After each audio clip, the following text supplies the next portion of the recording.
we most likely know what the starting lineup is going to be for the New York Knicks this coming up year. But with additions like Donte DiVincenzo, you got Josh Hart, you got Immanuel Quickley, you got Quentin Grimes and RJ Barrett, who is going to be in the closing lineup? We're going to talk about multiple lineups that Tibbs can use this upcoming year, but I want you to answer this question first.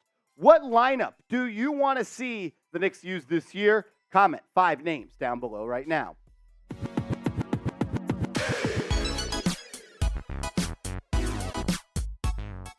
You're watching Knicks Now by Chat Sports. I am your host, Marshall Green. I hope everybody is having a good day. In today's video, though, or on today's video, I guess is the correct way to say it, we're going to go through some top lineups good old Tom Thibodeau can use this upcoming year. I am pretty confident in what the starting lineup is going to be, though. I know there's some rumors that Donte DiVincenzo could slide in and start in the spot of Quentin Grimes. I don't expect that to be true. I expect it to be Brunson and Grimes in the backcourt with RJ Barrett at the wing with Randle and Robinson on the interior. But people have asked me, Marsh, could Donte DiVincenzo start over Quentin Grimes? And while I love the big ragu and the type of player that Chenzo is, I just think Grimes is a better player at this current point. I think he fits the Knicks timeline a little bit better, and it's just more of a better fit. The continuity is a little bit stronger with Grimes, that starting lineup. But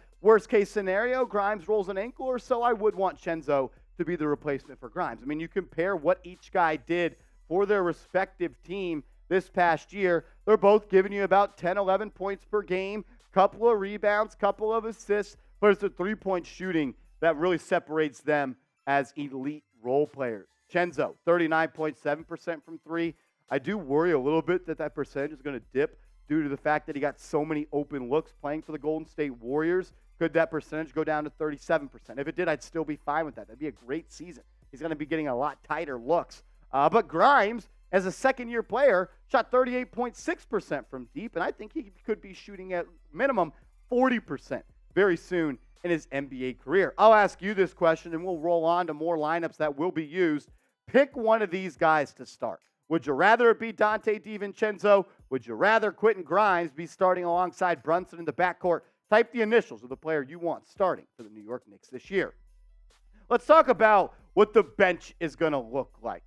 I didn't include Isaiah Roby or Nathan Knight in any of these lineups because I do truly believe that Josh Hart is going to be that backup power forward for the Knicks. They're going to play smaller this year, but you look at the guys on screen, I think RJ Barrett is going to be the starter that primarily rolls with the bench this year. He's going to be their wing scorer. You got Quickley, Chenzo, Hart, RJ Barrett at that 3 spot, and you got Hartenstein in the middle. And I just want everyone to brace themselves that the Knicks and Tom Thibodeau are going to play faster, and they're going to play smaller than they have in the Tom Thibodeau era. I know we lost Obi Toppin, and we haven't replaced Obi Toppin. Why? Because the Knicks believe Josh Hart can do that. There are clips that Thibodeau said when Randle got hurt, he was confident in Josh Hart playing the small ball 4. So I'm going to take him for his word at that. I'm going to trust the roster moves in my eyes, and my brain tells me he is going to play backup small power forward a good bit this year. I will say this, though. Outside of the bench mob and the starting lineup, the one that I have my eyes closest on is the closing lineup, because you know Brunson, you know Randle, and you know one of the centers, Mitchell Robinson or Isaiah Hartenstein, is going to be on the floor. So you have 2 openings. So I know that Thibodeau is going to choose the people that are on the court based on the matchup. Do they need to score? Do they need to defend? Do they need to ice the game? So let's go through a couple of different closing lineups. I believe if the Knicks feel like they need to come back and put a lot of points up in a limited amount of time, this could be the closing lineup that they roll with. You got Brunson and Quickley in the backcourt, 2 guards that can get their own shot at any point.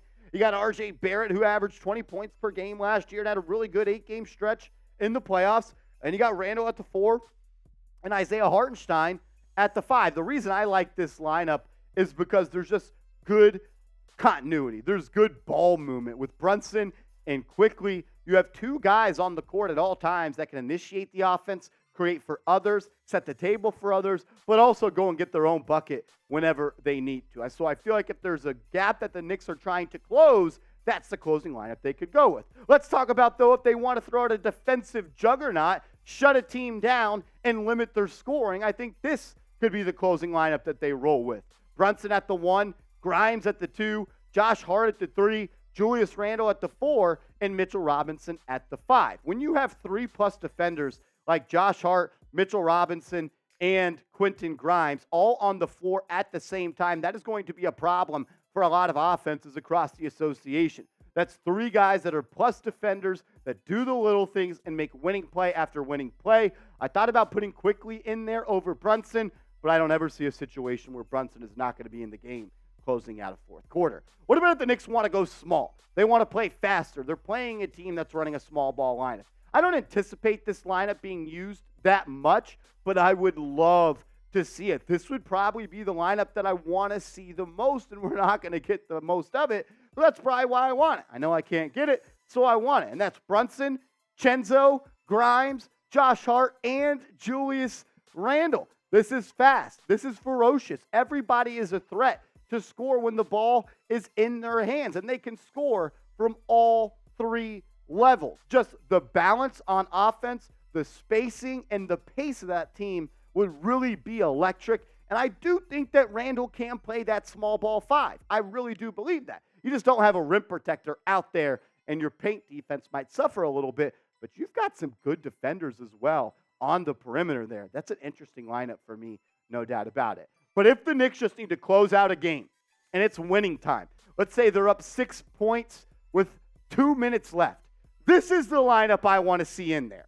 I know there's no RJ Barrett. I know there's no Julius Randle. But I just thought of the best 5 basketball players on this team, the ones that contribute to winning the most. That's Brunson, Quickley, Grimes, Hart, and Hartenstein. This is the lineup that I also want to see play a lot of minutes. I know it's no Randle. I know it's no RJ Barrett, and that could be upsetting for some people. But, man, this would be a really, really fun lineup. And I think a lineup that would be a winning lineup and really have a good plus, minus, or net rating, if you want to judge it by that. What lineup, though, should be the closing lineup for the New York Knicks? Which one, what group of 5 players should be closing the game for the Knicks? Give me those 5 guys down below. If you're just talking about grit and grind and just really willing out a couple of victories, I think Quickley, Chenzo, Grimes, Hart, and Hartenstein are just the definition of grit, definition of grind, playing winning basketball, blood, sweat, and tears, whatever they got to do. Ball's loose, they're diving on the floor for the loose ball. That's a Tom Thibodeau lineup.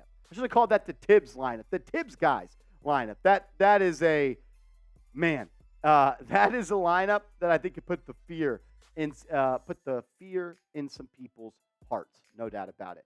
If we're talking about we just want Immanuel Quickley and Jalen Brunson in the backcourt together, I think the best way to put those guys together is with the pairing, alongside the trio of Josh Hart, Mitchell Robinson, and Julius Randle. I want to see more Brunson and Quickley play together. Why? Because both of them are good on ball, but they are both just as good off ball. Jalen Brunson was number 1 in the NBA in catch and shoot 3-point percentage of players that averaged over 18 points per game. I want him shooting the ball off the catch from deep more. I want Quickley playing with the ball in his hands a little more. I know it's a smaller lineup, but I think it's one that just gets the job done a lot. What about the Nova Knicks running out all the Villanova Wildcats on the court at the same time? Brunson, Donte DiVincenzo, Josh Hart. And I thought to myself, if there were 2 other people on this roster that could have potentially or play like a Villanova Wildcat, it's Quentin Grimes and it's Isaiah Hartenstein. This would be my 5-man lineup when it comes to the Nova Knicks. Hopefully, it's Mikal Bridges in the coming years. We'll ask this question again. What lineup do you want to see the Knicks use this year? Is it any combination of the 5? Give me your votes down in the comment section right now. As always, if you want to continue the conversation about the Knicks and potential lineups that they could use this upcoming year, hit me up on Twitter @MarshallGreen_.